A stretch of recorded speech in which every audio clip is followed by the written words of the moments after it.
Everyone, it's 5:30, Monday, June 10th, time for the Gettysburg Stormwater Authority meeting. This is our business meeting for the month of June, and I do not have any welcoming remarks or opening remarks, but we do have a guest here, Jennifer, who we'll see as a special presentation a little later on. But let's get right down to business. Approval of the agenda, minutes, and other business as we do every month. We have a consent agenda, and what I'd like to do is just read what that is.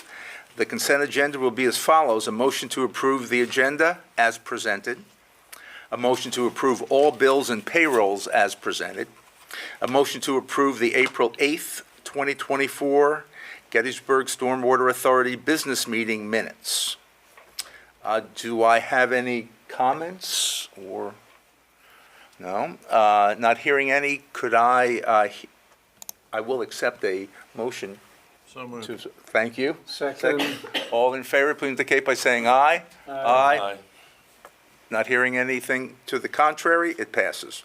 Public comment? No, doesn't look like any public is here. Time for the special presentation by Jennifer CruverKibi from MaherDuessel. It's time for our audit for 2023. Thank you, Jennifer. Thank you. Good afternoon, everyone.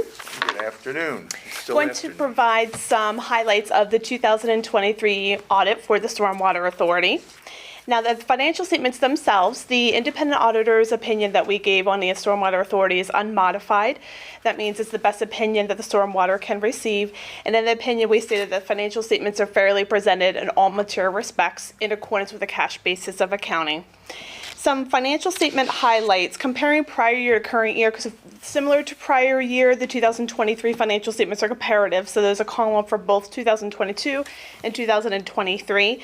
On the statement of net position, the total cash and cash equivalents increased by the amount of the net income during 2023, which was $338,000. The next page on the statement of receipts, disbursements, and changes in fund net position, the revenue approximated same as last year for the operating receipts on the stormwater side.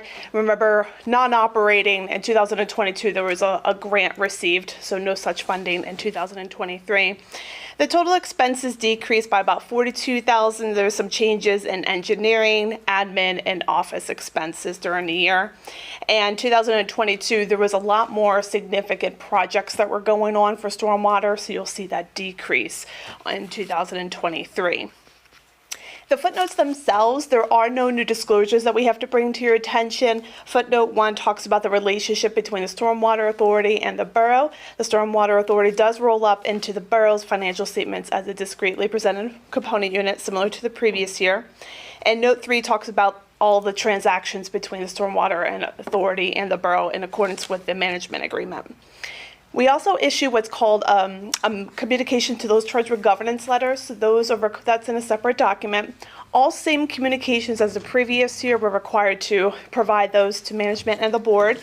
We talk about our responsibilities to express an opinion on the financial statements, but the financial statements are the responsibility of the board and management. There are no new accounting policies that we have to bring to your attention, so no significant changes in how transactions were recorded. All transactions were recognized in the financial statements within the proper period. There are no sensitive estimates that we have to bring to your attention, no sensitive disclosures. There is no difficulties in working with management and staff throughout the audit. We received all the information we need in order to complete our audit procedures timely. There were no disagreements that arose as part of our audit. We did propose a material correction to the financial statements, and that was included in the report itself.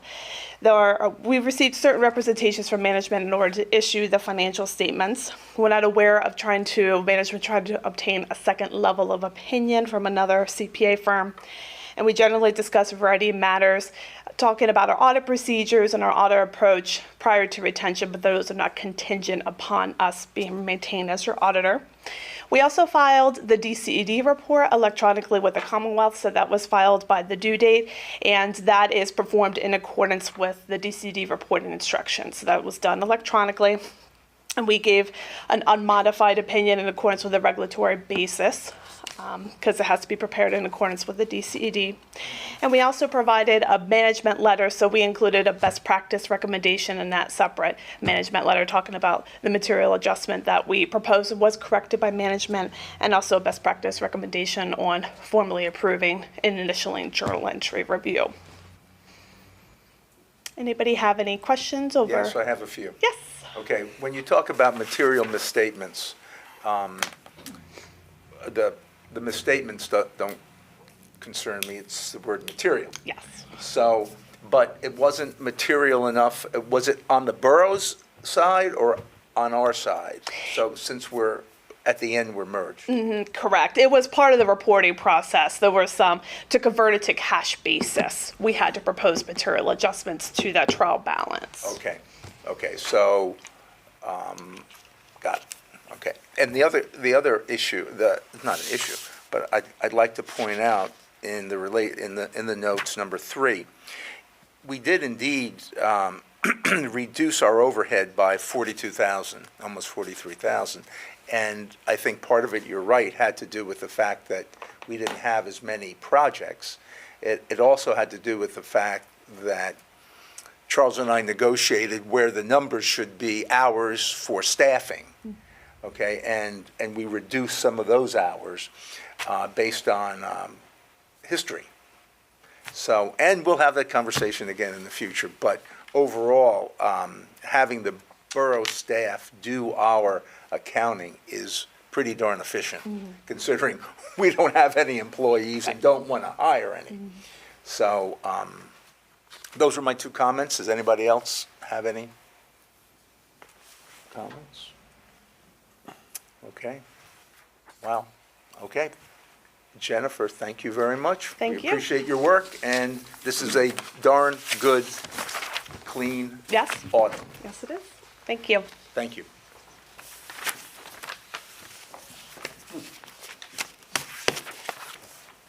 No other questions, comments? If not, Charles, I'm trying to remember last year, we just accept this. Yes.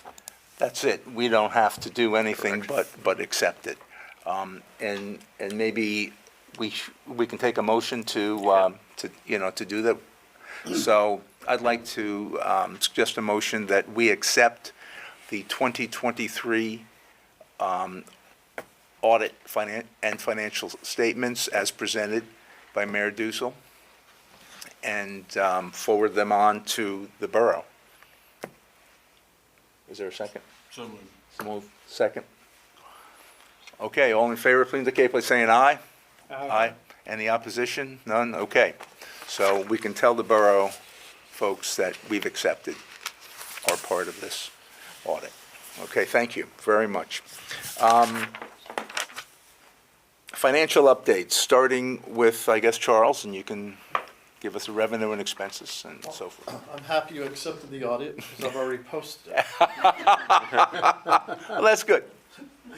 So anyone interested can go to the Website. Gettysburg Stormwater Authority's page on the municipal website. And scroll down to where it says audits and you'll find the year and there it is. There it is. In all its glory. Yeah, well, maybe that footnote number 5, I don't, anyway, go ahead, sorry. Year to date, typical, we are running an $80,000 deficit. That's okay, because starting next month, we will be issuing the next round of invoices for stormwater, which Deborah English will cover in just a couple minutes.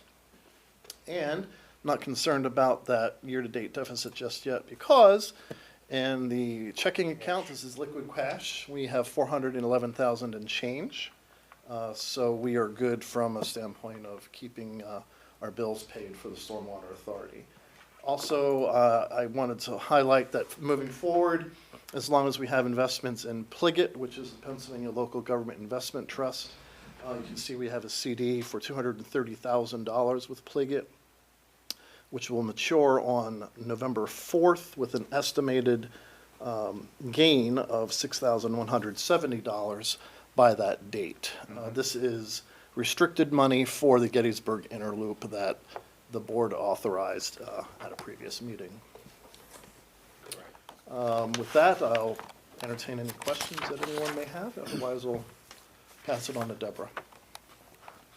Any questions?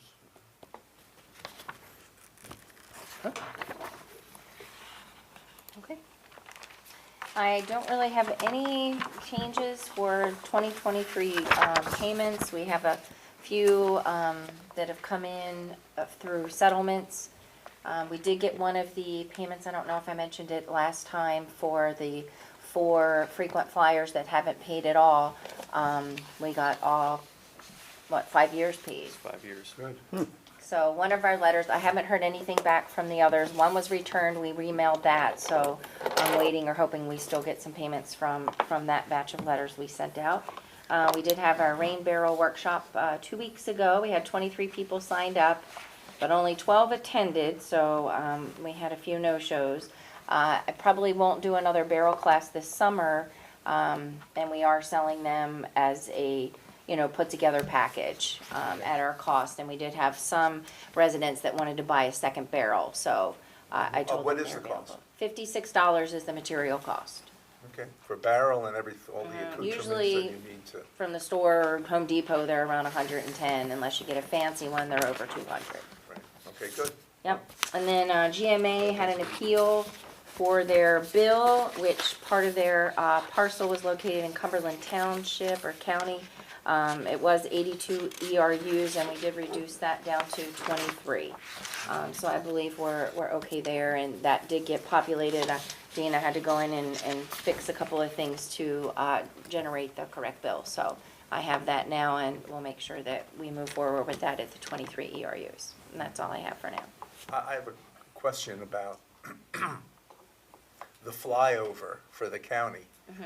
Speaking about bills, remember we had talked about this. When are they doing their flyover for Adams tax County? Adams County, because those That are I'm not sure. I'll have to call and check. I have not heard anything from them.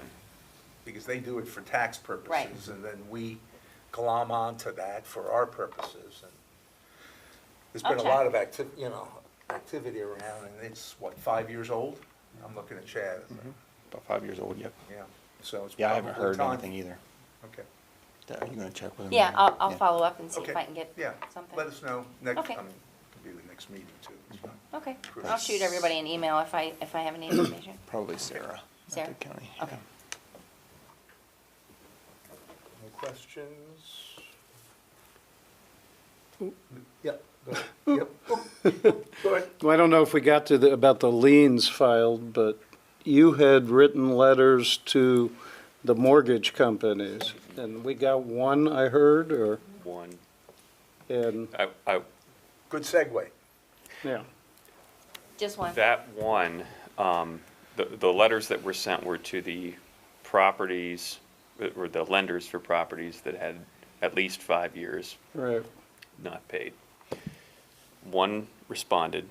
I didn't ask, did the check come from the bank? Yes. Okay, which would It make did sense. not come from the property owner. And I Okay. think we sent out, was it 4 or 5? I think we were down to 4. I think it was 4. And one who had not paid for all 5 5 years, so we have 3 still pending. Because your theory was that the lenders may want to clean up the account, not necessarily the property owner. It would not shock me, Kurt, if some of these mortgages haven't been transferred and assigned. There weren't any assignments on record. Okay. I mean, we sent them to the most recent contact information that we have, but lots of times these mortgages, the servicing's handled by somebody else. It's hard to tell, or maybe they're unorganized, or maybe they don't care, or maybe it was a line of credit and there's nothing drawn out. But, So we got one. and I believe the check was for $2,500 or so. It was a lot. And as always, had the property owner paid at the time, it would have been $400. Yeah, Yeah. right, exactly. So, Yep.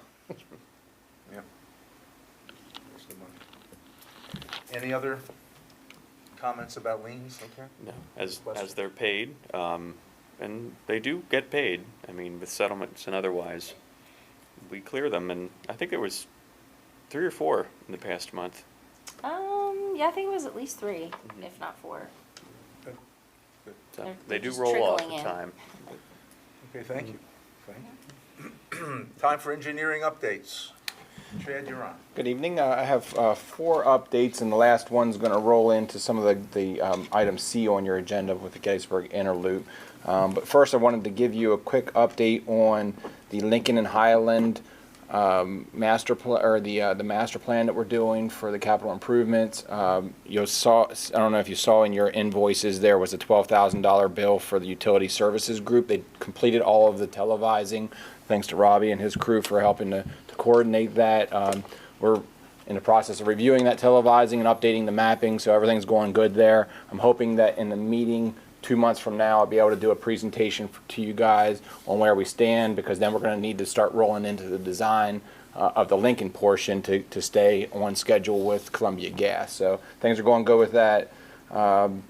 The Culps Run maintenance about 2 months ago, I did forward an email to you guys that we got from Land Studies. They completed their inspection, did some more invasive species spraying, your typical things like thistles and multifloral rose and those kind of things. They didn't have anything there that they were majorly concerned with. They didn't have to do any construction or anything like that, so project's still continuing to look pretty good, so we're happy with that. Chad, does the Park Service get that report too? Yes, yep, and they review everything. There was a lot of back and forth that I spared you guys from the details, but they're very specific on what type of weed killers they're allowed to use. Right. So, as Robbie knows, they go through a vetting process with the National Park Service with that I'm on that thread. So, at the end of the day, I needed to know that the thistles were gone. That's what I care about. Amen. So, the next thing was the Gettysburg Municipal Authority Interceptor Project. At your last meeting, you did authorize the purchase of the storm pipes associated with that, so that as they're going through with their sewer line, we get any old corrugated metal pipes replaced. Right. Gettysburg Municipal Authority was having some issues with needing to revise their permitting associated with that.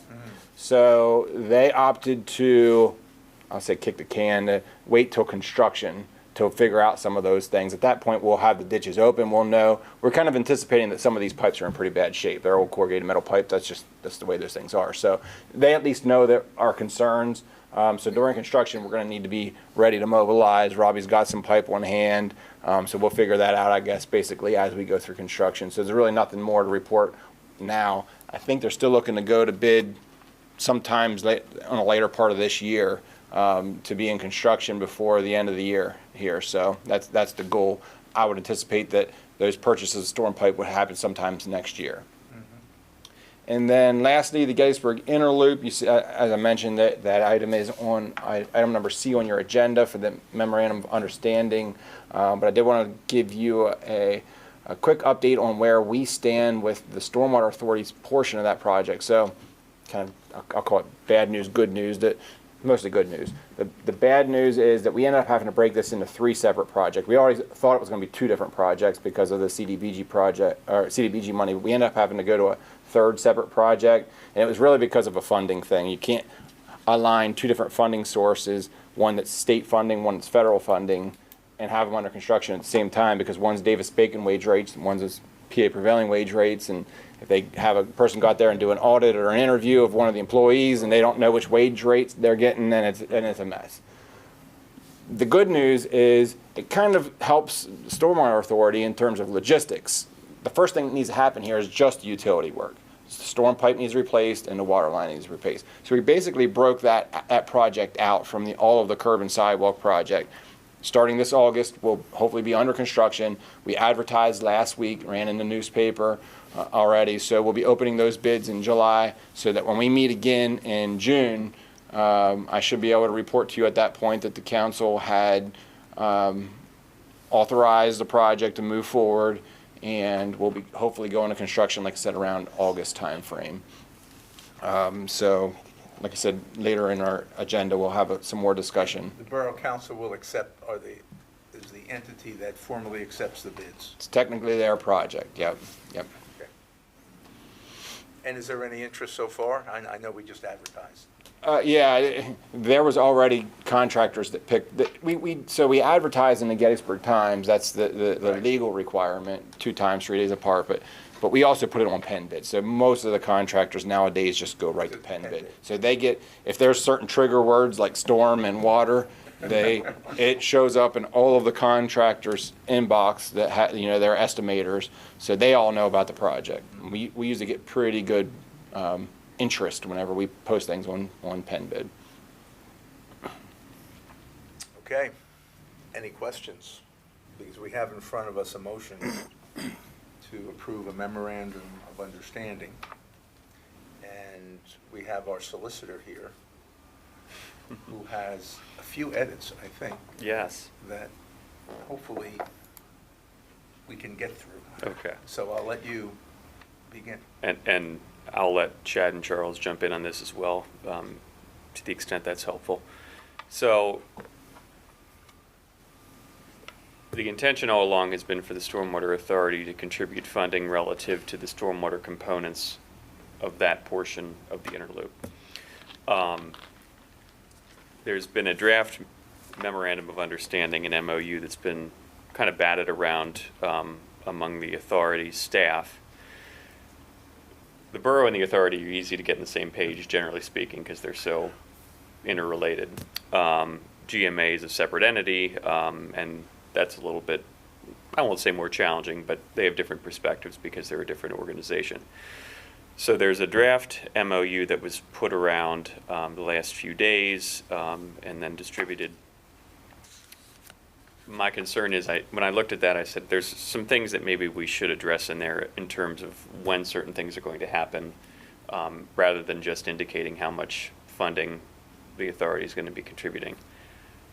There wasn't necessarily time to get those discussions had with GMA, and given that the authority meets every 2 months, I think the choices are we approve the MOU as it is. That's fairly bare bones. We guess as to what GMA could expect, or we kind of have a framework here and then allow Chad, Charles, and Mike to use some discretion to fill in what the specific verbiage should be. So there's a proposed motion here, but that was to review a specific document that I feel fairly certain is going to change. So I have my suggestion would be that you authorize Mike, Chad, Charles to essentially use their discretion to negotiate this, provided that these numbers don't change. And it's up there, what we were working off of before. If you want to scroll down, I can show you what I was kind of thinking. So the dollars will stay the same, There you go. That's right. The big part. but the wording The most may be important part tweaked. doesn't Yeah. change. That's right. That's exactly right. All right. Yeah. Just a little bit more specifics in terms of deliverables and the time frame is what I was thinking of. Because it is big money and a big project, and this is not necessarily an internal document when you have GMA involved. Separate entity, separate set of concerns. I don't know if anyone. Yeah, so the whole project that we're looking at is $600,000 or $700,000. Of course, like I said, it's out to bid right now, so we'll know that in July. The Stormwater Authority's in for $230, and the Gettysburg Municipal Authority's in for $225. That was the commitments that were made. That you can see on that list that Charles put there on your agenda. That doesn't change. It's not a bad idea what Adam's saying here. I think it comes down to, so like I said, the project's going to go out to bid, or it's going to go to construction probably in August. Some contractors, big contractors, like really big contractors, just wait to the end and just submit one application for payment for the whole thing. Most of them will submit applications for payment on a monthly basis. That's how we have it written in the specs. There's a cutoff period for that month, and then it can be on the Borough Council agenda for the following month. So you guys had there's a couple different ways that you could do it. The Stormwater Authority could just cut the check for $230 right up front, and then the borough has it and ready to make the payments. You could, on a monthly basis, as the contractor submits applications for payments, the Stormwater Authority could reimburse the borough for the payments. Or you could just wait to the very end and the borough foots the bill until the end, and then they cut the check at the end. Either way, I feel fairly certain that the amount of money that's going to get spent on this thing is going to be more than the contribution between the Stormwater Authority and Gettysburg Municipal Authority. That's just the way that this thing was planned from the very beginning. That's obvious, right, Yeah, yeah. I mean, there's still going to be a few $100,000 that the borough is going to be putting towards a project for the ultimate completion of the Gettysburg Interloop, their portion of this project. And that also, whenever I say $600,000 or $700,000 estimate for construction, that doesn't include all of the inspection, those kind of things. So there's still GMA's inspection. There's CS Davidson's going to be providing inspection for both the Stormwater Authority and the borough.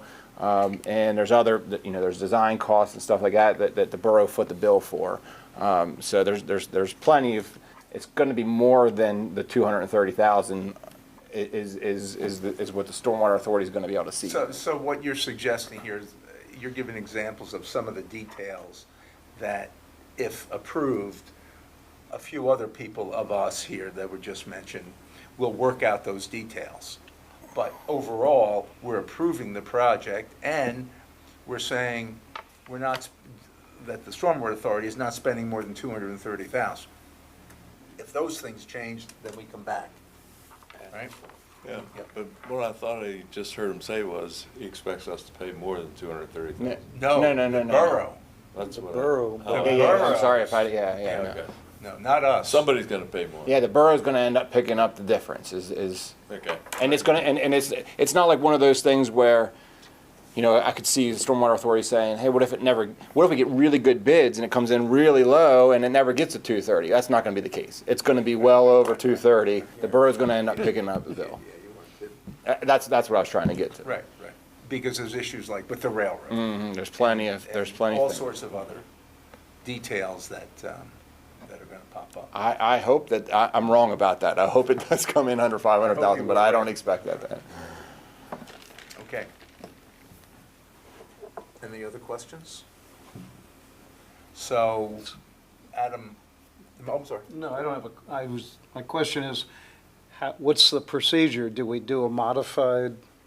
So I have a proposed motion here. Aha.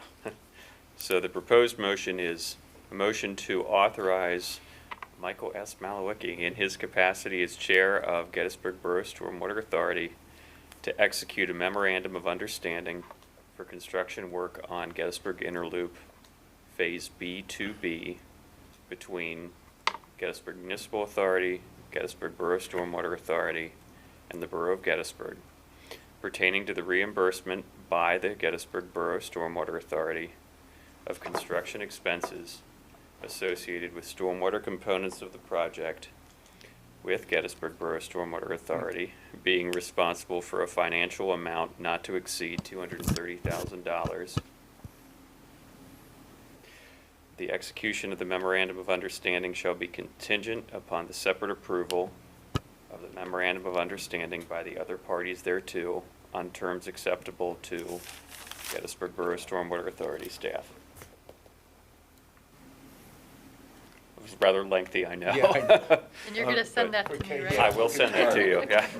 Pat, I have a question. You specified construction expenses, so what would be included in construction expenses? Like, Chad just went through a lot of things that weren't, like inspection, is that construction? How is that defined? yeah. Oh, So I helped draft that, and I carefully worded it construction inspection or construction expenses so that it could include construction inspection if needed. I think that the amount of just the pipe work, the physical construction, including the boring, is going to far exceed the $230,000 contribution. But if it would need to get into inspection, I would consider that a construction expense as well. Okay. Understand.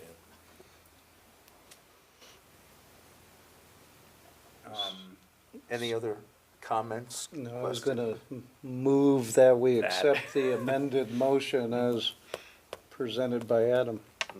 Okay, I'll send that to you, Karen, yeah. assuming it You- passes. Okay. Is there a second? Second. Thanks, John. All in favor? Can I- Oh, can I excuse ju- me, any other comments? Go ahead, Chad. Yeah, and I just wanted to say, and Adam can chime in if I don't get this exactly right, but I just wanted to remind everybody that this is an MOU. It's an understanding. It's not an agreement. Doesn't get notarized and recorded. It's a mutually agreed thing about three parties that have the same interest in mind. So it kind of doesn't have that same type of a legal backing as an agreement. You're absolutely right, but it also, it gives the other parties clear understanding Right. that we're in agreement to do this with these details to be worked out. So it's powerful in its own way. Exactly. Having a motion and a second, let's vote. All in favor, please indicate by saying aye. Aye. Any opposition, same sign, not hearing any, it passes. Thank you very much. And Karen, you're gonna have to get the, I will, get the detail. Thank you. Deb, any other question? I see it's new business on status of 2024 billing. Yes, we work with Freedom. We have the new letter and bill situated. It's been loaded in Freedom. We kind of spot checked, a few of the bills that are going out. I just did a quick calculation between the mail fee, envelopes, and paper. It's going to cost us about $1,500 to send a little less than 1,900 bills out with 2 sheets of paper. And hopefully, I'm gonna come in a little bit early and print them out so I don't tie up the copy machine, because I have to print out around 4,000 sheets between the bills and the letter, cover letter. And we're gonna stuff those, I believe, early, I think it was scheduled for June 25th. Okay. So I'm gonna get them all printed out and prepped, and then I might mail some out early. They are dated for July 1st. That's just when the bill cycle goes in, but they are loaded into Freedom, and they are able to pay through PSN now, I believe, but nobody has their bills yet, but Right. they will be out. I think that's it about the bills. I think that's it.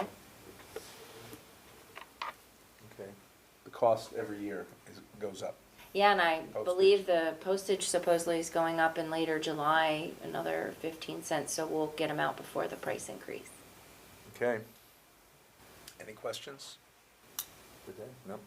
Okay. the only thing that I would say is, this is just something I notice every year when we go and file liens, unfortunately, that we have to do that. I don't think it's anything on our end. I don't know that it's anything on Freedom's end. It might be the county, it might just be how it is, or a combination of. But it's always been notable to me that some of the bills that go out on Freedom, some are in all caps, some are in regular case. Some are last name, some are first name, last name. And we can't attribute that to how people's deeds are. I understand some people take title to their property with or without a middle initial or anything like that. But that may be something worth looking into before we click print. We'd have to go in and physically change each one through the 1900. It's just when, other staff were doing it, when it was first created, it was done in all caps. Okay. So as I go through them and have an issue with something where I actually have to go in and do an edit or address change, I do correct those, but Okay. And she's already loaded the bills for this year, so okay. I don't know if you want me to go back and have her reload it, but it would take me probably several days to change all of those. And to be clear, it makes not Okay. a dime a difference to me how they appear. Okay. It's just that inconsistency has always caught my attention. Yes, Because And when it we is, go to file these liens, unfortunately, that we have to even do that. But it's very important that they match absolutely. exactly how those bills are, which match how the property owner is identified. So And that's as just I do something the that always has updates, made me a I little bit do it. nervous. Why is it different? Right. It's just a lot of Okay. people in the pot making changes, so Okay. when we do address changes now, I'm the only one that does them, so I can keep it consistent. Okay, great. Thanks. Okay. No, thank you. Time for public comment, period. There is no public comment. Did we talk about Stevens Run? Oh, no, we skipped over Robbie's. Thank you. Thank you. How could I He did. forget? He didn't get upset about it. Yeah, Robbie was quiet. I'm not getting upset over He that. didn't raise his hand. No. Thank you. So what would you like to know? Well, in our capital budget, we talked about Right. for this year. I got with cleaning out- I got with Tammy on that, and I do not know what line item that is under. Okay, Is that, the storm repairs and maintenance to storm sewers? well, 372 for 10,000? wasn't, well, yeah, it could be. Because But we if it's already, more. we already spent 3,900 of it. Right. No, I think it belongs in the capital budget, In which is 720. 285,000 or something like that. Okay. And so, out of which account it comes, I don't think that's the key. I know for Tammy, and thank goodness Tammy's on it, because, I should say this, I mean, one of the reasons we have a clean audit is because Tammy and Chief, you know, she's our chief accountant, so thank you for all that.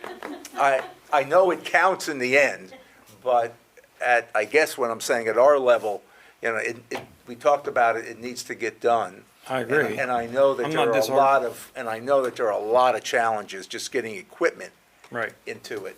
So, the purpose of the agenda item was for us to say, how's it going? What are the plans? And what do you think? Nothing's really have started with that. Uh-huh, For one thing, we need the Tiber to be somewhat dry. correct. And the last month it has not been. Right. Am I just going 50 feet beyond our structures? Well, I think you need, I'll put it this way, and others can jump in. I know that there are permit issues. I Right. think the bigger issue would be if we don't clean it out well, and we have torrential rains over the summer, Right. and people get flooded, they're not going to care about the when we say, well, we didn't get permits. That's not going to work.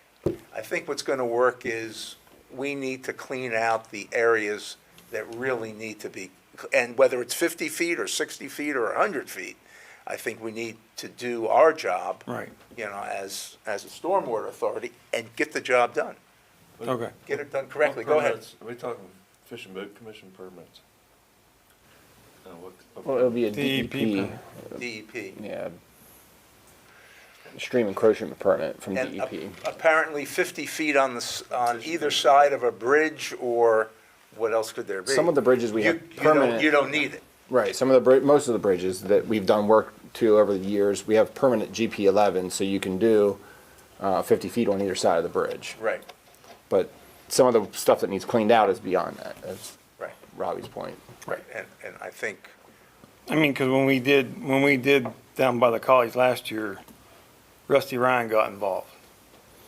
And I don't want to be responsible for him coming back to me and saying, hey, you didn't do what we told you to do. Yeah, I don't know Okay. if I feel comfortable saying proceed without a permit. well, how hard is it to get a permit? That'd be Chad. I don't, so, general permit, if that's what we're going for through DEP, isn't hugely difficult. It's usually, they do require it to be surveyed. You're gonna have to show the material you're removing. So it'll be a couple months until the design and permitting's done, and then the permits usually we get in 3-4 months. So it won't be this summer. A joint permit, so that's the non-difficult part. The difficult one is the joint permit, and we'll be lucky to have that ready for next year. When you say joint, A joint permit's whenever then it's not just a general permit through DEP, then it's a joint with Army Corps. And then they have a whole separate permitting review process. So we would want to stay under, if we wanted to try to do it this year yet, we would definitely want to try to stay under the general permit, but even that's gonna may be difficult. But we can, anytime we can do 50 feet beyond our Yes, structure. yes, we can always do Well, 50 then- feet within on either side of the, that's just Right. because if a tree blocks up a bridge, you're allowed to go in there and get rid of that tree, Correct. so the street doesn't flood and people don't die. right. That's So, basically it. so then I think, and please join in, folks, I would say 50 feet on either side needs to be done, without question. Right. And then where it hits Rock Creek, we have to make sure, because in the past, that's been a problem with trees and beaver dams and things like that. That needs to be cleaned out, right? And I know you guys look at that every once in a while to make sure. I did look at it. I did look at it in the winter. No issues. Right. With beaver dams anymore. Right. Anything recently, have you looked at it? Not since this spring. I looked at it last fall. Yeah, so take a look at it now to make sure it's open, it's an open channel to Rock Creek. And then I think we start working on our 50 feet on either side of a bridge. And then maybe we need to talk about this again administratively. Charles, I mean, if anybody wants else to get involved in it, to talk about how to do it under the permitting of DEP. I think Army Corps of Engineers sounds to me insane, And we've talked, totally insane. yeah, and we've talked about, Yeah, supposedly, right, yeah. so when we did Bream Alley, we were able to do, we're gonna be doing that construction next year Right. with the new wall. That's gonna be through a GP11, and that'll have a permanent permit there, where we'll be able to clean along that little piece there. And every time we get a permit for a piece, those things you can go in there and maintain along those pieces of walls. So we had talked about just doing one swoop to get permits for everything else. But it seems to me like it would be premature to do that in advance of wall projects. Because then we'd be Right. getting a permit for something different than what we're gonna end up constructing. So it Well- almost seems like you should have these walls designed and permitted that need to be replaced, and then get the permit maybe for the whole thing at that time. Right. Here's the problem. The problem is, it might take years to do the walls. Right. And if we have blockages that theoretically we can't get to, that's not serving the people of Gettysburg. I hate to sound political, but it's not. It's practical. If we have some areas that, then we have to talk about that internally and what that means. And we're not there yet. I think if we do the 50 feet on either side, we're going to get a lot of this stuff. Because I know the Middle Street, the Bike bridge.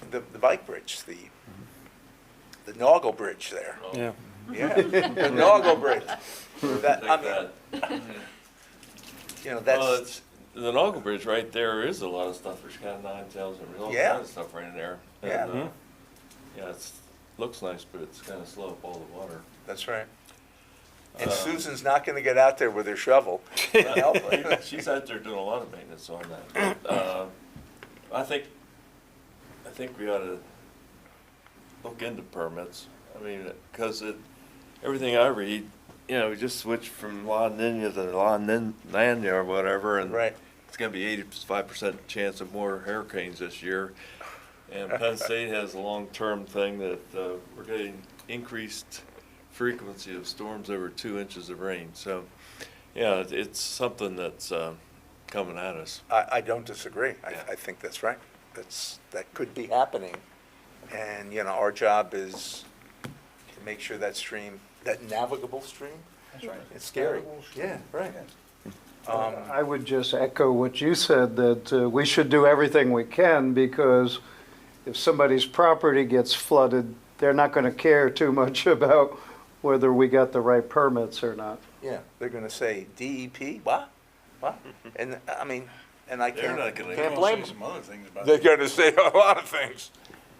The property owner may not care, but, there could be sanctions if we proceed without a permit.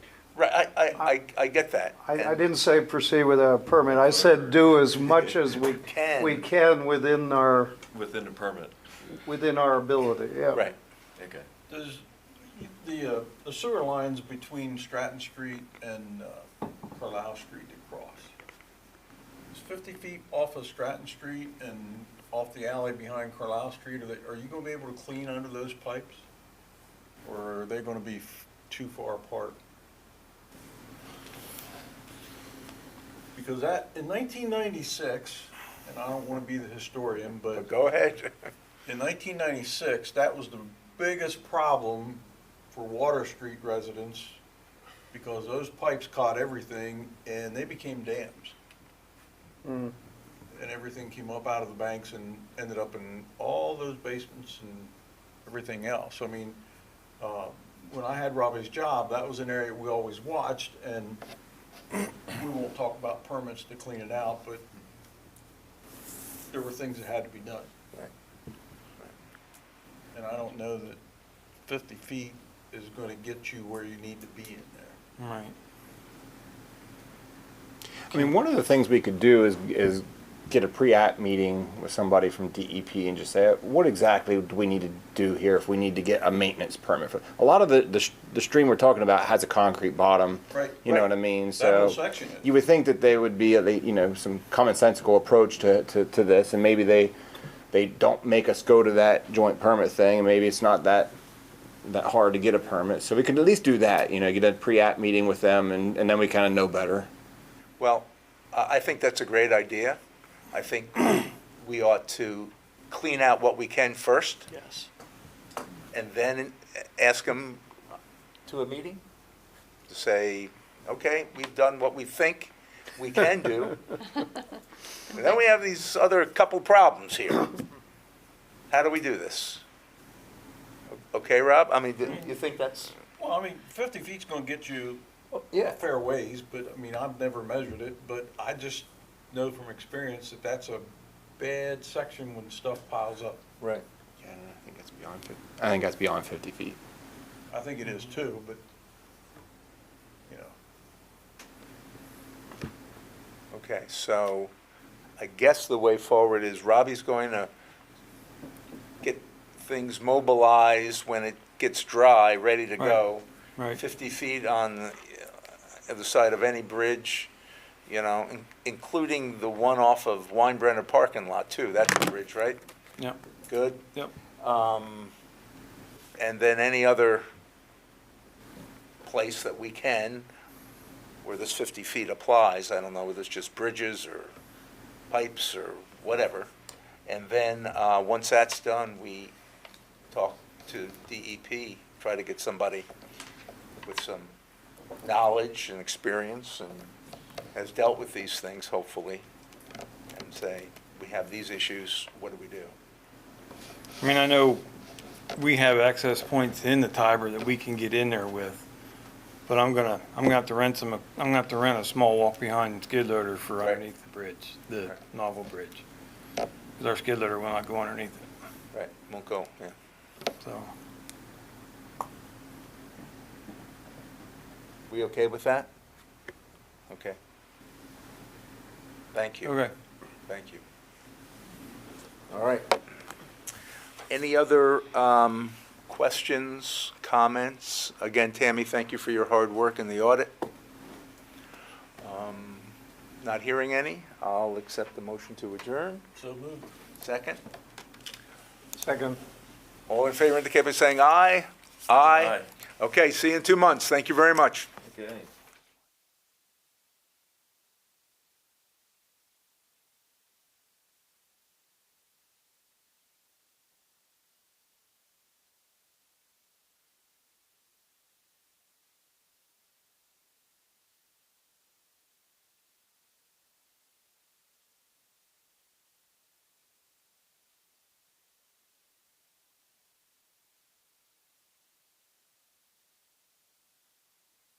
Good evening, everybody. I'd like to call to order this business meeting of the Borough of Gettysburg Council for June 10th, 2024. We'll start this meeting, as we do always our business meetings, with a moment of silence and our pledge to the flag.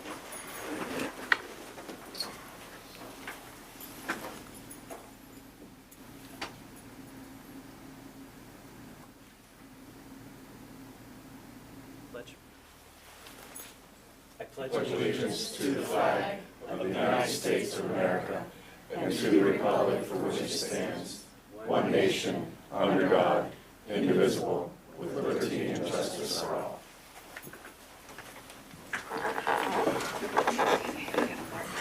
Thank Thank you, everybody. You don't need anything. One brief announcement, an executive session of the Borough Council of the Borough of Gettysburg was conducted immediately following the adjournment of the May 28, 2024 monthly work session of the Borough Council, consistent with Section 708A1 and Section 708A5 of the Sunshine Act. That takes us to the agenda and minutes. Would anybody care to make a motion to approve the June 10th, 2024 agenda as presented? So moved. Is there a second? Second. All right, we have a motion and a second. Any discussion? All in favor, please say aye. Aye. All opposed? Motion carries. And a motion to approve the minutes of the council public hearing on April 8th, 2024, council meeting on May 13th, 2024, and council work session on May 28th, 2024, as presented. So moved. Second. All right, we have a motion and a second. I heard Mr. Berger for the second. Is there any discussion? Any corrections or omissions to the minutes? All right, all those in favor, please say aye. Aye. Any opposed? Motion carries. We have a special presentation tonight from our friends at MaherDuessel, our auditors. Welcome back, Ms. CruverKibi. Thank you for joining us. Good evening, everyone. I'm going to provide some highlights of the 2023 audit for the borough. This first slide summarizes everything that we include in our communication to those charged with governance. These are all very similar communications that we made as part of our prior year audit, and we're required to provide these in written communication to those charged with governance. We talk about our responsibilities in accordance with the generally accepted auditing standards. We're required to opine on the financial statements, whether they're materially correct, but it's management and Borough Council's responsibility of the financial statements themselves. The significant accounting policies are outlined within the footnotes of the financial statements. There was one change for 2023's financial statements. There was no longer a modification to include the capital assets and debt within the numbers. However, there's footnote disclosure regarding the debt. But because that changed, we just wanted to bring that to your attention. There are accounting estimates included in the report. These are all very similar estimates to the previous year. So fair value of investments is one of the most significant estimates. The most sensitive disclosure we have to bring to your attention, I mentioned that change, the modification, that's disclosed in Note 8 of the financial statements. So there was a restatement of the net position to remove those capital assets and the debt from the financial statements. There were no difficulties in working with management throughout the performance of our audit. We received all the information timely in order to complete our audit procedures. We did have to propose a material adjustment to the financial statements, which that is included in your report, which I'll go over that separately. There were no disagreements as part of our audit. We did receive a management representation letter, all similar communications to the previous year. There were no consultations with other independent auditors that we're aware of. We do have issues. We discuss certain matters as part of our audit procedures prior to retention. However, those discussions are a normal course of our professional relationship and not contingent upon our relationship as your auditors. And other matters, information is included, which that's mainly over what's included in the financial statements, which I'll cover on the next slide. So the results of the audit itself, the opinion we gave on the borough's financial statements is what's called an unmodified opinion. That is the best opinion that the borough can receive. In that opinion, we stated that the financial statements are presented materially correct in accordance with the standards, in accordance with the modified cash basis of accounting. I mentioned that basis of accounting is included in Note 1 to the financial statements. The change in accounting principle, that's a separate paragraph included the opinion, so that's just a little new just to bring to your attention. And the financial statements are presented in accordance with the modified cash basis of accounting. There's also supplementary information included in the report, so we review that information in relation to our financial statement audit, and there were no issues as part of that. And there's also budget to actual information included in other information. So the financial statements do look very similar to the previous year. Now, because in 2023, very similar to 2022, the borough did expend more than $750,000 of federal expenditures because of the ARPA. So what we had to do is a separate compliance attestation engagement examination where we reviewed all of the borough's expenses related to the ARPA funding to make sure that they were allowable in accordance with that. So there were no issues that we had to report to your attention, so we gave an unmodified opinion regarding that compliance attestation. This slide summarizes some significant highlights comparing prior year and the past 2 years in 2023. You can see revenues was decreased from 2022, but remember 2022 was your last final wave of the ARPA funding received from U.S. Treasury. So that's and there was also CDBG funding that was received in 2022. So that's that main decrease from going from 23 to 22. Expenses increased. Now the main reason for that is in 2022, any debt payments would have shown as a reduction in the liability, but the $555,000 of principal payments that was made is now shown as an expense. So that's mainly that reason for that decrease, that change in accounting principle. Bringing your change in net position, so this is all the funds combined. So there was a very small net income in 2023, about $27,000. This slide summarizes some key highlights of all your governmental funds. Now, on the left, talks about the borough's governmental funds. So the total governmental funds, so that includes your general fund and all your other grant funding. The unassigned fund balance is approximately 37% of the total fund balance amount. So unassigned means it's available for future spending. And the total fund balance of all those funds is 7.4. So 2.7 of that was unassigned. And the remainder of the fund balance is shown as non-spendable, restricted, committed, or assigned. There's a separate footnote disclosure, note 9 of the financial statements, if you want to see the breakout of those different components. Now, your general fund is your chief operating fund. The change in the fund balance was very small, net income of $27,000 at the end of 2023. And the chart on the right shows a breakdown of all the governmental funds expenditures, so that pie chart. The footnotes of the financial statements, very similar to the previous year. Just want to bring, the only new disclosure compared to 2022 was that restatement footnote. That's highlighted in note A of the financial statements, but note 1 talks about the reporting entity. And there is a component unit, the Stormwater Authority, because of the relationship between the borough and the authority similar to the previous year. It is shown as a separate column within your financial statements. There's presentation of major funds. Major fund is determined by the dollar amount within that fund. All it means is it's shown as a separate column within your financial statements. And then there's also a combining column of all the other funds that are not major, but there's supporting back schedule of the financial statements if you want to see what makes that up. The modified cash basis of accounting, so all transactions are reported cash in, cash out, with the exception of if you have due to, due froms between the funds, they're shown as receivables and liabilities. Fair value of investments is adjusted in the financial statements, and escrow liabilities are included. Note 4, I mentioned that the debt itself does not show as a liability, reported as a liability on your face of the financial statements, but all the necessary debt disclosures are included in the report.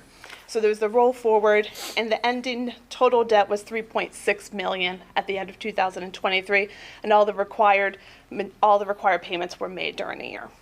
Note 5 talks about the pension plans. Note 7 are any commitments that were vehicle leases that are disclosed within the note 7, and I highlighted note 8 regarding that restatement.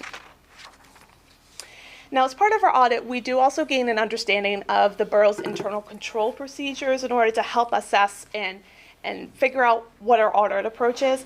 We do not opine on the effectiveness of internal controls, but if we come across anything where it would arise to a material weakness, we would have to report that to management. And we did, because we had a material adjustment proposed and corrected by management, because the dollar amount is shown as a material weakness. So we reviewed that with management and made necessary corrections. What that was there was a new investments the Pliget account. The positive is you had such good market gains, but it wasn't reported in the financial statements. So in the financial statements, you'll see that we adjusted those ending balances to the fair value of the investments and reported the interest income.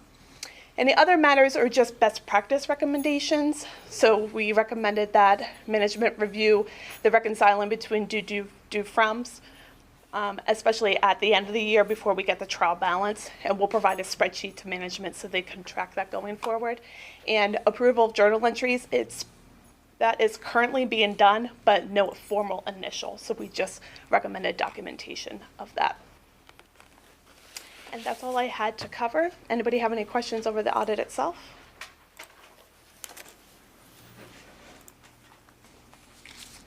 Thank you. Thank you.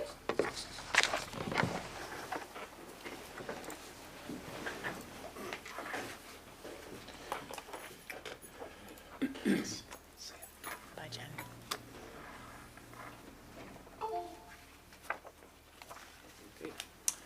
All right, so that takes us to our first public comment segment of the evening. This first segment is restricted to items appearing on this agenda. We ask that you use the podium. Please limit yourself to 5 minutes. We need you to state your name and your address of residence. Is there any public comment? All right, seeing none, we will move on. It takes us to current and old business, and we stop first in the planning department with Mr. Whitmore. Good evening. Copy of the report was provided in the electronic folder. Just to keep it brief, the Gettysburg Welcome Center project was the focus of most of the attention for Planning Commission and Zoning Hearing Board last month. It was approved.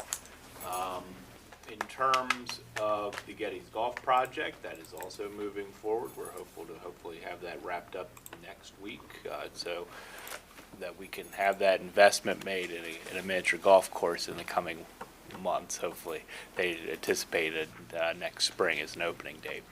In terms of, I guess, just general staff note, we'll be hopefully going up for the CFM here in a few months. I've been doing some training related to that, but then also we're going to be having additional opportunities for training for staff. So that's that. All right. Any questions for Mr. Whitmore? All right, thank you, sir. Ms. English. Thank you. I just wanted to let you know that Harb meeting in June is normally on Wednesday. That is Juneteenth holiday, so we are going to be meeting on that Thursday. So I just wanted to make that everyone aware of that. It is posted as such on our website as well as in the agenda that is online. Peter Griffin and I are going to be walking around town and looking at some of the facade issues and peeling paint and trying to notify homeowners to try to update those facades. There's a lot of issues with rotting wood and things, and they only get worse if people don't maintain their properties. As well as we're going to follow waste management and look at some individuals who have not been recycling and notify them. So they're kind of two little projects we're working on there. We had our rain barrel workshop for stormwater, and that was pretty well attended. We had 23 people sign up and 12 attended the class, and we did get a couple of calls for people wanting a second barrel for overflow. And I believe that's it, other than my motions on the agenda. I did receive a compliment for you on the rain barrel program from a colleague who was very happy to be able to get into the program, and wanted to pass on some thanks to you for that. Okay, thank you. All right, would anybody care to make the Harb motion this evening? I'll make a motion to accept the recommendations of the Borough of Gettysburg Historic Architectural Review Board, HARB, following its review on May 15, 2024, and to approve the grant of certificates of appropriateness to the following applications as presented. COA-240025, Major Project 128 Chambersburg Street, Getty Space LLC, and the rear renovation to include the replacements of the siding, the installation of double doors on the first floor rear with 2 windows above. On the second floor rear, the addition of a second-story deck with a new door, steps and rear landing, and a concrete pad as submitted in the application. application dated April 24th, 2024. COA-240014, major project 444 Baltimore Street, the Welty House. Liens for the rear shed project to include a stick-built paintable shed structure with 4 light windows, double doors facing Baltimore Street, and placed on a cement slab as presented in application dated February 26, 2024, revised April 23, 2024, COA-240028, major project 533 Steinway Avenue, Getty's Golf LLC, for the construction of a 9-hole mini golf course that would include public ADA restrooms, an employee clubhouse, and a rear parking lot with downward screened lighting as submitted in the application dated April 24th, 2024. COA-240030, major project 443 York Street, Kevin McCready Cafe, for the proposed facade renovations, changes to the front of the structure to include modifying the entrance doors, adding an ADA ramp to a screen patio area in order to change part of an existing garage to a cafe, as submitted in the application dated April 29th, 2024. Second. All right, we have a motion and a second. Is there any discussion on any of these items? All right, all those in favor, please say aye. Aye. Any opposed?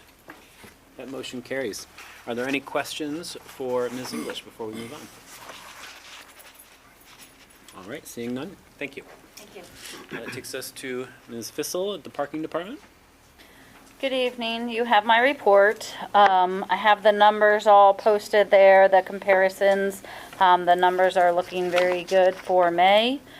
Pay by phone is up again, and the cash is down again. So more people are using the pay by phone app. Let's see, the reserve spaces are down for May, but I do know they're back up for June again. There were 33 LPP, so that's down a little too. That tends to drop a little when the college leaves. And we did hold, I know it was in June, but we did hold a Parking Reconnect conference here last week and had about 7 different boroughs and townships and things visit us from different areas. We did have really good reviews with that, and code enforcement did join us for that.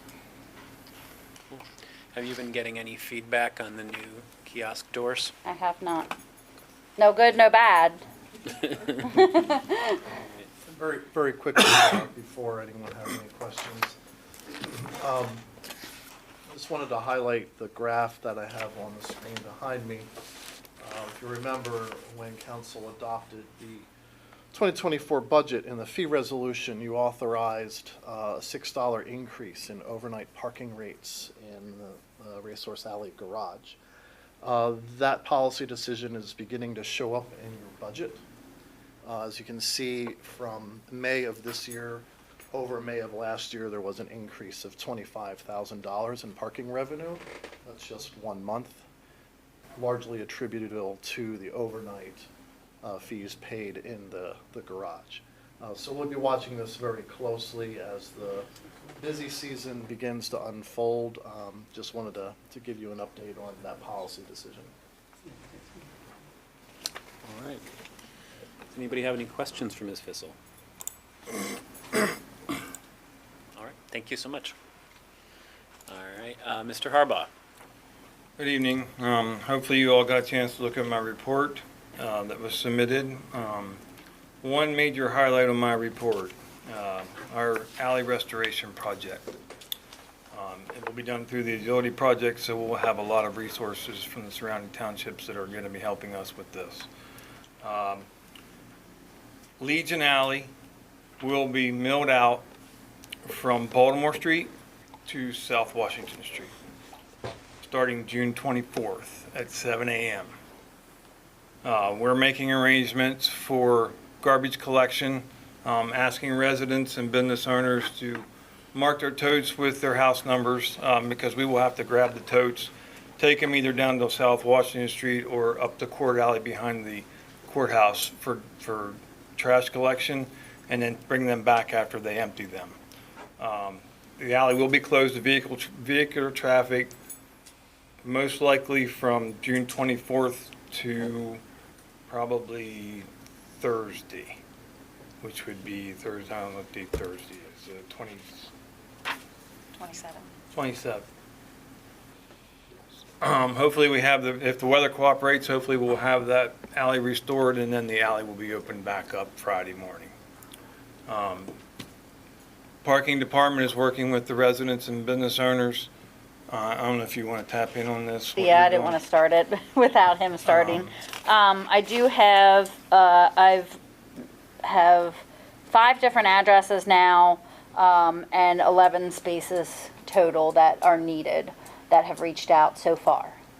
The letter did just go out Friday, so, I'm expecting more, but we are keeping track of that, and, we have license plate numbers. They'll be parking on High Street, Middle Street, and Carlisle Street. They will be permitted there, and we will not enforce the no 2 a.m. to 6 a.m. parking there. So in addition to Legion Alley, we're also doing Gilliland Alley from Racehorse Alley down to West Water Street. We'll be milling out that alley as well for repaving. Same deal, making arrangements with the garbage collections companies to get rid of the garbage, and Becca's working on the parking down there as well. Any questions? Any questions from anybody? I have a comment. Robbie and I are having discussions of how to get flowers into the parklets planters. And we have a plan that we're researching. But hopefully we can get flowers in, but certainly before the 4th if we can. The problem is the boxes are so shallow. There are very few flowers that can survive on 3 inches of soil. They need a deeper box. And so what we're trying to come up with is a way to provide a deeper box without replacing the 6 boxes that are there now. All right. Anything else from Mr. Harbaugh? All right. Thank you, sir. Takes us to Mr. Clabaugh. Good evening, Council. Most of the items on my report that were highlights or updates, John already touched on, such as the Welcome Center, the Getty's Golf. So I'm not going to be redundant with updates on those, but I did want to touch a little bit on the Gettysburg Interloop project. There is a motion on your agenda, and before we get into that, to the specifics of the motion, I did want to give you an update on the bidding process. So 3 months ago, you authorized, we were finished with the design, you authorized the bidding process to start. At the time, I had presented that this was going to be 2 projects, one with the DCNR money, which is state money, and one with the CDBG money, which is federal money. We ended up having to break it into a 3rd project because of how the logistics of having to do the storm and the water work first, and then the CDBG work, and then come back to the C2P2 stuff. You can't allow the one project to be open while the other one's going as well. There's some issues with the state and federal, how the Davis-Bacon versus the PA prevailing wages works. So we end up having to break it into a 3rd separate project just to do the stormwater work and the water work. That is out to bid. You may have seen it in the Gettysburg Times on Saturday. We do intend to open bids in July, so at your July council meeting, I hope to be presenting some results of the bid for the stormwater work and the water work, and it's just the utility basically for this first portion of the project. Construction timeframes somewhere around August through November, so everything should be completed on that portion of the project by the end of the year. Then the other 2 projects, which is mainly the curb and sidewalk replacements, will be starting January of next year, and will go through early spring. Reminder that the CDBG money needs to be spent by May, so that'll be the top priority there. We'll get the CDBG done first, and then the DCNR stuff spent after that. So that's the update on where the project stands. 3 months ago, we did on your agenda. You can see kind of a breakdown there of how we did all of the funding commitments. As you know, there's a lot of different parties involved, including Gettysburg Municipal Authority and the Gettysburg Stormwater Authority. We've drafted the memorandum of understanding between those 2 authorities in the borough. That is in your packets, and That is the motion that's on the agenda here to approve the memorandum of understanding. A couple of things with that is first thing is this is an understanding. It's not a legal agreement that gets notarized and recorded at the courthouse. It's nothing like that. It's three parties that have a mutual agreement to the same cause. It just kind of helps spell out some of the parameters so that everybody understands exactly how this is going to happen. I do understand, so the Stormwater Authority just met earlier tonight, and they did make a motion to approve it. Gettysburg Municipal Authority's meeting, I believe, is next week, so we're waiting for their approval as well. You can see the end of the motion that's on your agenda does have language there to that effect, that it's contingent upon the approval of GMA and the Stormwater Authority. And the Stormwater Authority did have one tweak to the motion. They wanted some additional parameters for exactly how the money gets exchanged. So again, just to recap, and you can see this on that list of costs that are on your agenda there, that the Stormwater Authority, GBSWA is in for $230,000 and GMA is in for $225,000. So that's not to change. The question was, when do those checks get cut to the borough? So again, the way this works is this is the borough's project. The borough is hiring the contractor. It's out to bid. I'll be bringing you guys bids next month for potential award. It'll be the borough's contractor. You'll be paying the contractor and then getting reimbursed by the Stormwater Authority and the Gettysburg Municipal Authority. So there's different ways that could happen. They could pay up front. They could wait till the payments get submitted by the contractor. They could wait till the very end and just pay at the end. So it's just spelling out the logistics of how that money gets transferred from the authorities to the borough is the only thing that they asked for some more specifics of. Otherwise, the agreement's fairly straightforward and hasn't changed our arrangement for months now that we've been talking about this. So with the changes to the project and kind of splitting it up into the three pieces, in my head, when we were doing it kind of all at once, we would have been milling the entire road and then kind of digging where we needed to. So in this case, would we be trenching where we need to and then dealing with the rest of the asphalt come January? So it's a good question. So yeah, exactly that. We'll be trenching where we need to, and at the end of the year, come November, we'll have a temporary paving going down, just enough to be able to get snow plows through for the winter. Then after all of the curbs and sidewalks are installed over the winter, because you can do concrete work over the winter, then in the spring, after April 1st, then we'll mill out the old temporary paving and put in the final paving. This breaking it into three projects like this, actually, the good news with this is that it does make it a little bit cleaner with this memorandum of understanding that we have with the authorities, since this first project is now just the utility work, and that is it. So it makes it super clean for the Stormwater Authority and Gettysburg Municipal Authority. We can get all of that work done, and then they're done with this project, and they're kind of excluded from the rest of it at that point. All right, thank you. So we did make a slight change to this motion here at the behest of the Stormwater Authority. As I'm sure most of you are aware, there's a new rule that we can't change the agenda unless the change is incredibly minimal or incredibly huge. So if it's just in the creamy middle there, we can't touch it. This is, our solicitor considers this a minimal change to the wording. It doesn't affect any of the funding structure that was spelled out in the agenda. So I will read the amended motion, and if somebody cares to make it, you can say so moved at that point.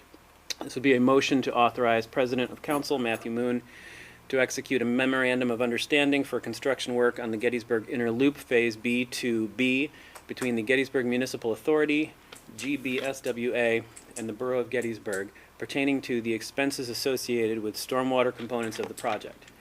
The execution of the memorandum of understanding shall be contingent upon the separate approval of the memorandum of understanding by other parties thereto on terms acceptable to the borough staff. So moved. We have a motion. Is there a second? Second. We have a motion and a second. Are there any questions or any discussion? I was just going to ask Chad, we've had similar MOUs before on large projects. Would that be South Street, Stratton Street? We did It'd be South very Street, similar to those Bryant processes. Street, Right. the Bream Alley with the Gettysburg Municipal Authorities, sewer interceptor. A lot of different times we had, it's usually with either GMA or Columbia Gas when we have a shared project. So yeah, it's a very similar thing. Any other questions? I just wanted to verify, Mr. Clabaugh, I'm okay with the language of the change of the motion, but what I essentially wanted to confirm, which I believe you indicated, is the memorandum of understanding remains the memorandum of understanding. It's not modified in any way, shape, or form, and what you're asking council to do is to authorize and approve the entry into the memorandum of understanding. Is that correct? Yes, yeah, I'll say the specifics of the memorandum is not gonna change. Gotcha. There will be a sentence or two added that specifies when the payment would get made, not how much is made. It's just, is it gonna happen in August? Is it gonna wait till November? That's the only additional sentence that'll be added. Right, okay. Are you satisfied? I'm okay with that. Great. As long as we're dealing with the same substance and the same ultimate conclusion, that you're approving the memorandum of understanding. I'm Correct. All right. Any further questions? All those in favor, please say aye. Aye. Any opposed? Motion carries. And Ms. Stull, I did send you the text of the amendment. Thank you. Thank you, Mr. Clabaugh. That takes us to the police department. Chief Glennie. Good evening. I uploaded my report, so I'm sure you all got that. I'll be brief tonight. We had a rather busy May. If you look at our numbers compared to the previous month, most of them are doubled. With the exception of crashes, which I guess is a good thing. We only had 2 more than the previous month, but the other ones we were rather busy in May, and it continues into June. I would be happy to answer any questions anybody might have on anything on the report. There is a motion on the agenda tonight. Probably refer to Mr. Gable for the explanation on that, as it was dealt with in HR. If there's any explanation required. None that we can go into detail on, other than one of our recruits who attended the academy has moved on to other ventures in life and has tendered his resignation. All right. Any questions for the chief? I was just curious to know whether Mackenzie Johnson has seen an increase in the number of mental health service responses since last month or even since last year. Like, what is she seeing? So she is much busier, but I don't know if that's attributed to an increase in calls or if it's due to an increase in follow-up. She's incredibly good at outreach and following up and making contact with these folks. She, I'll give you an example. She'll accompany us when we go out to deal with some of the homeless folks and try to hook them with services and things like that. So she is busy. I can't break it down as to whether it's more calls or it's her actual outreach. Great. Any other questions? Would anybody care to make the motion? I'll make a motion to accept the resignation from employment of Joshua Chilcote, a trainee, as an entry-level patrol officer with the Gettysburg Borough Police Department, and to authorize and ratify entry into a memorandum of agreement memorializing the terms and conditions of the resignation and termination of employment of Officer Chilcote.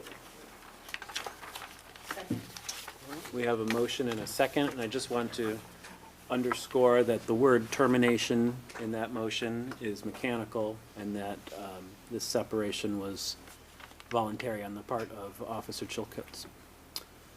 Voluntary and amicable. Yep. And wish that's him why well. we're accepting Right. his resignation. Thank you, Mr. Moon, for that clarification. I appreciate it. Yeah. I was getting ready to make the same clarification. No, not only do we want to make that clarification, but I also would want to extend gratitude to Mr. Chilcote for spending the last year of his life working towards this goal with us. And sad to see him moving on. Are there any questions about the motion? Any discussion? All those in favor, please say aye. Aye. Any opposed? That motion carries. Thank you, Chief. That brings us to the Office of the Manager and Treasurer, Ms. Stoll. You received my monthly report. If there's anything, I'll give a shout out to Tammy Murdorf. She celebrates an anniversary this month, 15 years working for the borough. Woo! Tammy. She's still out. Excellent. 15 years well spent. Thank you, ma'am. Does anybody have any questions for Sarah? All right. Mr. Gable. Without trying to make Mr. Harbaugh feel uncomfortable, I just wanted to point out, it was all in your agenda packet, that we received a very nice compliment from a member of the public about the work that Robbie Harbaugh does on behalf of the borough, and the staff under him work equally hard, and I just wanted to publicly thank him for his dedication and service to Gettysburg. Job well done.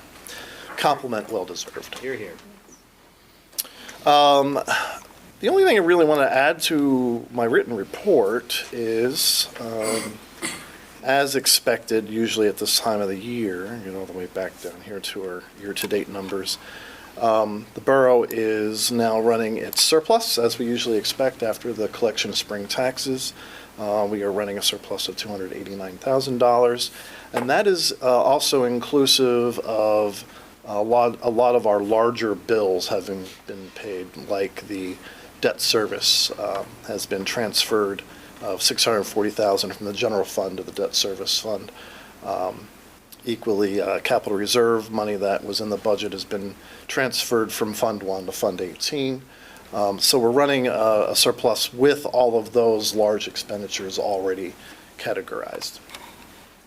Brief summary on our bank accounts. In the general fund, this is inclusive of liquid cash and reserves, $3.2 million.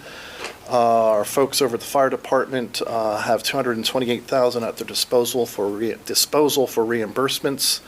About $7,000 in community development block grant that will change in next month's report, because you'll see the transfer of $260,000. Capital projects fund. These are funds that are committed to ongoing capital project, $888,000. In debt service, you'll see $884,000. Which will go to pay our general obligation bonds later in the year. Capital Reserve Fund, these are capital dollars that are not yet committed. So should council have other projects they would like to add to their docket, you have $812,000 currently at your disposal. Liquid fuels, $787,000 for road work. Revolving loan, which is going to become central to our discussions as we talk about sidewalks going deeper into the year, $329,000 currently in revolving loan.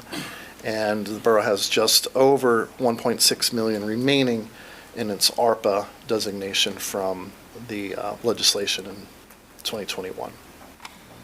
Concludes my report. All right. Anybody care to start those motions? I'll start. A motion to approve all bills and payrolls for the month as presented. Second. We have a motion and a second. Is there any discussion? All those in favor, please say aye. Aye. Any opposed? Motion carries. Charles, do you want to dig a little bit into this next motion for everybody's sake? Yes. This motion, so as we know, our HR coordinator, Kara Riethmeyer, her husband works in another area in the region, is currently active service with the U.S. Navy, and is going to be being reassigned at the end of this year, probably leaving his post at Camp David in January. And he's probably going to take his wife with him. So we need to begin the search to find Kara Reith-Myers a successor. So this motion envisions creating a sub-line item under her salary for the remainder of the year so we can hire someone in the fall timeframe to shadow Kara and learn the ropes so that there's an easy transition for when she formally parts ways with Gettysburg Borough. This motion does not envision new money. This is simply moving some funds from other departments into the Department of Office of the Manager to pay that salary. So the bottom line on your adopted budget does not change. Thank you. Anybody care to make that motion? I'll make a motion to authorize a budget modification for fiscal year 2024 for the transfer of the aggregate amount of $32,570, comprised of the transfer of $22,799 from line item 01-410-112, and the transfer of $9,771 from line item 01-430-112 to the following line items in the following amounts as specified. 1, the amount of $1,322 to line item 01-401-192. 2, the amount of $315 to line item 01-401-193. 3, the amount of $9,000 to line item 01-401-196. 4, the amount of $75 to line item 01-401-198. 5, the amount of $191 to line item 01-401-199. And 6, the amount of $21,667 to line item 01-401-114. Is there a second? Second. All right, we have a motion and a second. Just so everybody is clear what's happening here, this allows us to hire a replacement for Kara, who will then be able to work alongside her and learn the ropes from her before Kara departs. All those in, I'm sorry, are there any questions or any discussion? All those in favor, please say aye. Aye. Any opposed? Motion carries. And the last motion. A motion to authorize the preparation by the solicitor of a proposed resolution of the Borough Council for consideration of subsequent adoption for the purposes of authorizing and ratifying the electronic or online payment and receipt of certain borough fees and costs previously authorized by either ordinance or resolution of the council. Second. We have a motion and a second. Is there any discussion? Any questions? All right. All those in favor, please say aye. Aye. Any opposed? Motion carries. That brings us to our liaison reports, and we'll start, as always, with Ms. Sellers with Main Street, Gettysburg. Good evening. Good evening, everyone. Thank you. You have my report. A couple things to highlight that have been going on in the last month. A lot of liaison reports and meetings. Been very privileged to meet with Representative John Joyce. He had a meeting that was organized by the U.S. Travel Association, and it was attended by about 12 to 15 Adams County businesses, organization, and elected officials. And it was a really grand discussion about what kind of support is needed to from the federal level to support us as a tourism destination, as well as other areas, of course, in the Commonwealth and beyond. But I thought it was very well organized and well received from Dr. Joyce. So he's a good asset and a good representative for us here. As far as certainly he understands the driver of a lot of our economy here. I also had the opportunity to meet with Senator Doug Mastriano on the state level. This was something that was worked through the Cozen Strategies contract that you have. I've been very fortunate to be part of those discussions. The greatest compliment I think that was paid in that point was that he was really excited to see that the group came together. So Stormwater, the borough, GMA, and Main Street came together with these opportunities, seeking larger strategies for how they can work together on projects. Many projects touch one another, and when they compete, smaller projects in certain ways, you kind of step on each other's toes. So he was very happy to see a joint venture that was happening, and I think maybe we can get some good state level attention for some of those larger projects, especially as they cross over the partners that are trying to bring all that together. So my thanks to the Planning Commission and certainly the Zoning Hearing Board for their unanimous decisions over this last month on behalf of the Welcome Center. We continue to move forward on that. I'd like to publicly thank the Hoffman Trust. The Robert C. Hoffman Charitable Trust has granted us $11,500. That's going to help us move all the external utilities, which has already begun. So it's moving the neighbors' utilities and the utilities at 340 Baltimore Street. So those preparations are starting. So we're just the project continues to inch along as we go. And last but not least, we did announce, Main Street did announce in May the start of the endowment campaign, which I mentioned to you. I'm very excited to say that we've already received $110,000 in pledges. So we have a $100,000 pledge challenge grant to meet. So I encourage you to please promote that opportunity so that we can look for long-term funding strategies through this endowment. So this my goal is to make sure that I do not leave this as a burden to future taxpayers or to a future council, so or to a future Main Street. So I think that this endowment really has a great potential for carrying that water for years to come. So if you don't have questions, that's all I have this evening. Is there a link to that endowment? There's a link on the Main Street Gettysburg page, or you can go straight to the Adams County Community Foundation page, and you can give directly to the foundation, or you can give to Main Street, but we're working together. Excellent, thank you. Okay, right. Any questions from Ms. Sellers? Thank you. Thank you. Mr. Carr couldn't be with us tonight to talk about GARA, so we will go to Mr. Berger with GMA. Okay, GMA, we too had our audit in May, Smith, Elliott, and Kearns, and we too had an unmodified audit opinion, which is the best that you can get. So we're in pretty good position. As mentioned earlier with Mr. Clabaugh, the MOU will be on the agenda next week for the GIL. For our new well, the Andrews well, the PennDOT permit has been approved. The land development plan was submitted to Cumberland Township Commission for action at their next meeting, and the revised well house drawings and well permit application are being checked and finalized.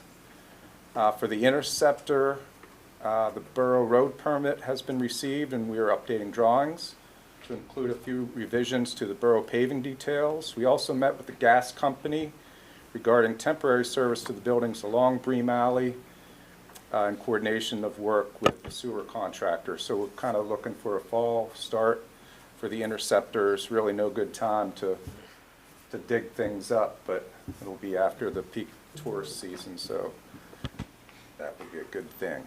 The new office still has some odds and ends to complete, but we're going to have our meeting next week there.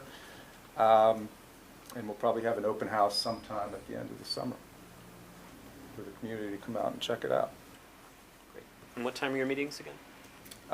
Third Monday of the month. At what time? At 6 o'clock. Excellent, thank you. Mrs. Butterfield, the Steinware bid.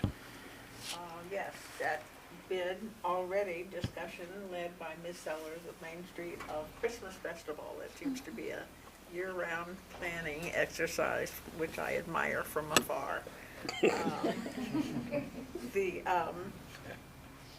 other subject of conversation was something we're going to talk about later in the agenda, is a visit from our Japanese sister city friends in Sekigahara, Japan. Steinware is very interested in that visit because they shop for souvenirs freely, and Steinware specializes in offering that as an opportunity. So that was discussed. Now, something interesting about the old-time baseball that's going to be a little different this year. In the past, they have always had a parade down Steinway, the teams in their early uniforms. But over the years, those watching the parade numbers have dwindled to almost nothing. And so there'll be no parade apparently this time. What they'll do is fan out in their uniforms to various businesses throughout the town, and people will be invited to go to those businesses and sit down with the players and discuss fascinating baseball facts. That will be, I think, a very nice thing as far as bringing business into the establishments, but also a one-on-one type of conversation with these players and their interest in baseball.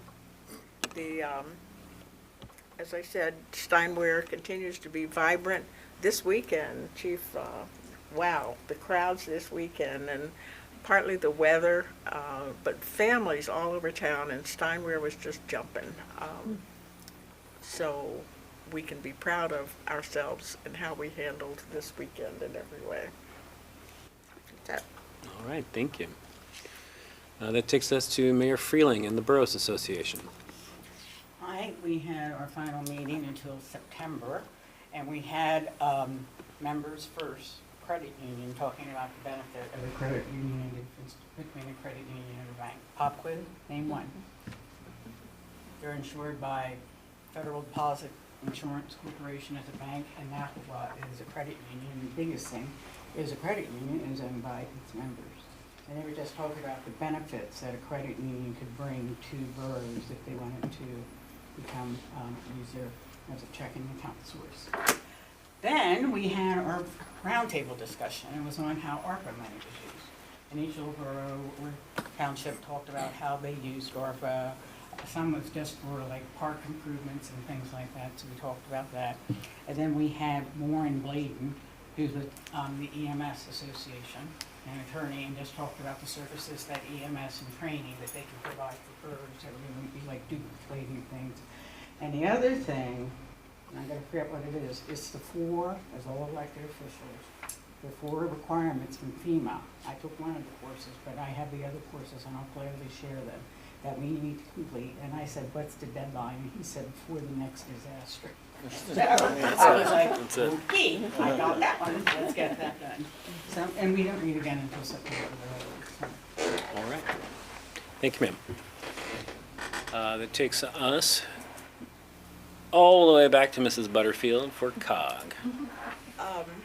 COG, I serve on the collaboration subcommittee of COG, and we're continuing to look at web security across the county, different municipalities. I've been tasked to compose a cover letter for that survey, and the challenge is we have municipalities in the county that have a staff of one, and we have municipalities with a staff as broad and diverse as Gettysburg enjoys. So trying to persuade every type of municipality to participate in this survey, it will show us what is needed in the way of training sessions for municipalities in perfecting their cyber security systems. So that's ongoing, and when the survey comes to Gettysburg, Charles and Sarah will be tasked in filling that out. Okay? All right, thank you. Ms. Lawson, happy? Yep, Happy met last Tuesday. It was a very light agenda, but they did want me to express their gratitude to the borough. They have money in their coffers to help with the Gettysburg Inner Loop, but we're keeping them in the Happy account so that they can earn some interest, so they appreciate that. Happy is a very small organization. They don't have any staff, actually. It's a 9 to 10 member board. And we rely on the kindness of past board members like Susan Ogle and Tom Jolin, who help us with grants and things like that. But anyway, thank you. Thank you. I don't know why we just don't put them all together on the agenda. Mrs. Butterfield, ACTPO. ACTPO, those who wish to participate in public comment on the Transportation Improvement Program can do so on the ACTPO website. It's available there, will be for another couple of weeks, and then it will be placed in concrete and released to the municipalities on how to improve their traffic issues. All right. And just in case, anything on the trail feasibility study? No, sir. All right. Anything on recycling? Just that our shredding event was a huge success. Deborah, do you have those exact amounts? It was over 5,000? 5,870 pounds of paper that were collected. Pounds of paper we ended up with from that shredding event. And again, those on staff who helped us control the crowds and beat back the onlookers, much appreciated. Goodness. And it was something over and over, the participants thank the borough for having that shredding event to the public. Both residents and non-residents participate and are very pleased with it. Excellent, thank you. When is the next planned recycling event? Would it be electronics? Oh, the next one will be electronics, yes. We do that more frequently than we do the shredding. When will that be coming up? The electronics will be in October, Sarah? Yes, October. And it's always the third Saturday. October 19th. All right, thank you. Third Saturday. All right, we had the fire and EMS reports for your review, and that brings us to elected officials' comments. We are preparing for our sister city, Saltakahara, to visit in July, and it's really coming together nicely. We're working with the Park Service. We're going to visit the Park Service on the 18th, and then we'll be coming to the borough. This is partially historical, but it's also a way for them to figure out how to promote their history and their battlefield, but also how to bring commerce and visitors to promote and see how Gettysburg does it. So one day they're going to stay at the park, and the other day they'll be spending in town, and we're preparing things for them to go see, and different aspects of Gettysburg. And I think it's going to be really good. And as Matt Moon, our council president, pointed out to me. That's me. No, it's Shogun. That battle, that 100-year battle, was the Shogun. Yep. Yep. And we're really excited, and we're working with them. And I think Chris Gwynn from the Park Service is going to go visit them in October as an exchange program to explain how the national park does what they do. So that's very good. And I spent this month usually with, it's very interesting. There was a Model T that made its 10 millionth ride across the United States, and it's owned by the Hathaway family. And Model T was the first car that made affordable cars for middle-class people. But the best part of this, we were down at Cross Keys Village. The older people, it took them right back to when they were kids and Model Ts. They were just so excited. Then gave them a proclamation. Now here's one for you. You know Gettysburg has one of the oldest book clubs in the United States. Oldest what, I'm sorry? Book clubs. Oh. It's 125 years old. And it's been here, and I went out and met with them and talked to them, and it was very interesting just about what they do and how they do it. And I just think that's fascinating that a book club would last that long. So that was over the teacups. It's a 100-year-old car, and I was like, I hope I'm fun soon. Back then, I don't know. No, but it was just very nice public ambassadorship relationships, and there are actually 3 Model Ts in our little parade coming up the road. So it was nice. Cool. Thank you. Mr. Bales, anything? Ms. Sanders? Mr. Berger? Ms. Lawson? I just want to give a shout out to the committee that puts on the Brass Band Festival that was held this weekend. Great crowd, Saturday especially, brought in a lot of people from out of town who were here in our community. There were over 20 bands. Things started, I think, as early as Thursday evening, but music was everywhere in the borough. The square, the Dobbin House, all different venues, Mr. G's. It was really a wonderful event. So shout out to Ben Jones, who is the former director of the marching band at Gettysburg High School. He started it, founded it, and I think it's in its 27th year. So It's great. Excellent. Mrs. Butterfield? Yes, I attended the PSAB, the Association of Boroughs Conference, and it was in Hershey, PA, and hence the Hershey bars in front of me on the counter.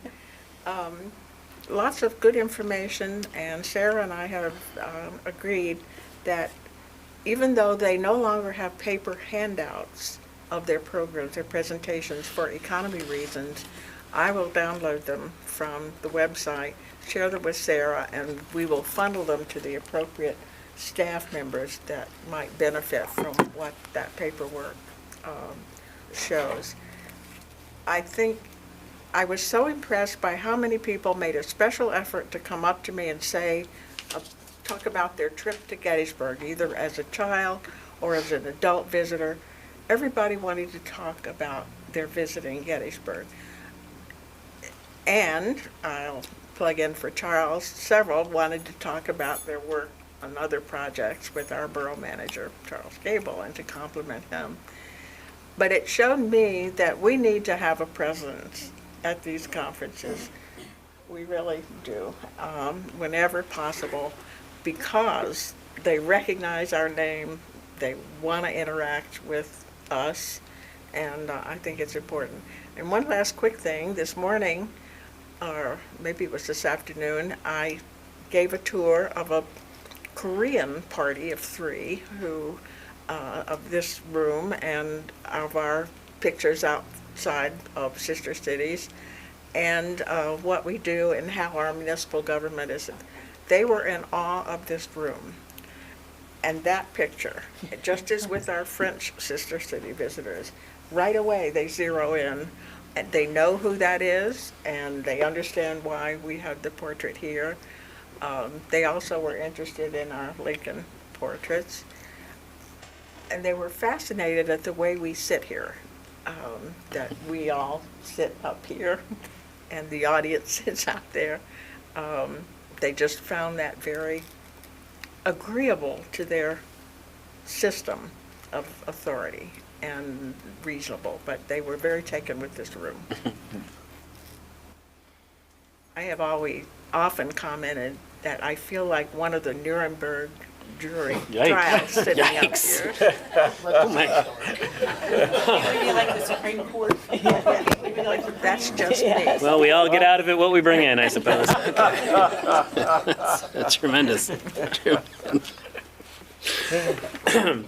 As for me, I will take advantage of Mr. Carr's absence to say how grateful I am to everybody who was involved in the success of Gettysburg's 8th annual Pride celebration. Mr. Carr and Gettysburg Pride do an amazing job, but they couldn't do it without the cooperation of every department in this borough. So thank you, Karen. Thank you, John and Deb. Thank you, Robbie and Becca, for helping with the street closures. Thank you, Chief. Your officers who are on site all day did an amazing job. They are excellent ambassadors for the borough during this event. And I want to say thank you also to the mayor. Your annual proclamations reminding people that Gettysburg is a place where everybody is welcome are invaluable. You heard the way those people were cheering when you read that. That message is important, and it resonates with a lot of people. Pride is a festival that brings in thousands of people every year, and all of our restaurants were full downtown. All of our shops have increased foot traffic, and the heavy involvement of the Gettysburg faith community is evident. They're all over the events, and it's really just a really special Gettysburg event, and I really want to thank everybody who participated in making this happen year after year. So thank you all. It takes us back to public comment. This last section is not reserved to items on the agenda. You may speak on whatever topic you like. Please use the podium. We need you to state your name and address of residence, and please limit yourself to 5 minutes. Is there any public comment? All right. Seeing none, we are adjourned.